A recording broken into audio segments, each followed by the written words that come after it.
ಅಂಬೇಡ್ಕರ್ ಹಾಸ್ಟೆಲ್ನಲ್ಲಿ ಅವ್ಯವಸ್ಥೆ.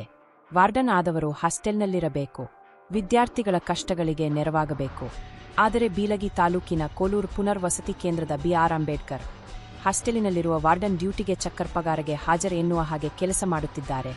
ವಸತಿ ನಿಲಯದಲ್ಲಿ 6 ರಿಂದ 10ನೇ ತರಗತಿಯ 40ಕ್ಕೆ ಹೆಚ್ಚು ವಿದ್ಯಾರ್ಥಿಗಳು ಓದುತ್ತಿದ್ದಾರೆ. ಆದರೆ ಪ್ರತಿನಿತ್ಯ ಹಾಸ್ಟೆಲ್ ಬಾರದೆ ವಾರ್ಡನ್ ಮುಖ್ಯ ಅಡುಗೆ ಸಹಾಯಕ ವಾರಕ್ಕೆ 1-2 ಬಾರಿ ಬಂದು ಸಹಿ ಮಾಡಿ ಹೋಗುತ್ತಿದ್ದಾರೆ ಎಂಬ ಗಂಭೀರ ಆರೋಪ ಕೇಳಿಬಂದಿದೆ.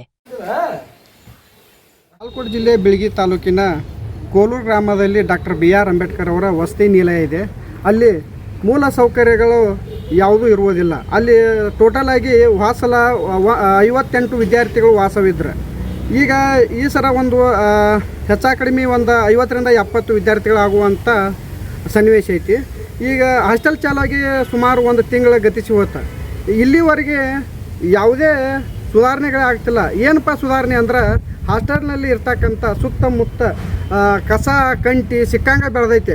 ಆ ಕಂಟಿ ಬೆಳೆದಿಂದ ಸೊಳ್ಳೆಗಳ ಕಾಟ ಹೆಚ್ಚಾಗೈತಿ. ಮಕ್ಕಳಿಗೆ ಹಾವುಗಳು ಕಾಣಿಸಾಕ್ತಾವೆ ಮತ್ತು ಉಡಾ ಕಾಣಿಸ್ತಾ ಇದೆ. ಮಕ್ಕಳು ಏನು ಮಾಡಾಕ್ತಾರೆ, ಭಯಭೀತರಾಗುತ್ತಿದ್ದಾರೆ ಇದನ್ನು ಕಸ ಅದು ನೋಡಿ. ಬೇರೆ ಬೇರೆ ತಾಲೂಕಿನಿಂದ ಬೇರೆ ಬೇರೆ ಜಿಲ್ಲೆಯಿಂದ ಅಲ್ಲಿ ಶಿಕ್ಷಣ ಒಳ್ಳೆಯದಿದೆ ಅಂತ ಹಾಸ್ಟೆಲ್ಗೆ ಪ್ರತಿಭಾನ್ವಿತ ವಿದ್ಯಾರ್ಥಿಗಳನ್ನು ಅಡ್ಮಿಷನ್ ಬಂದಿರ್ತಾರೆ.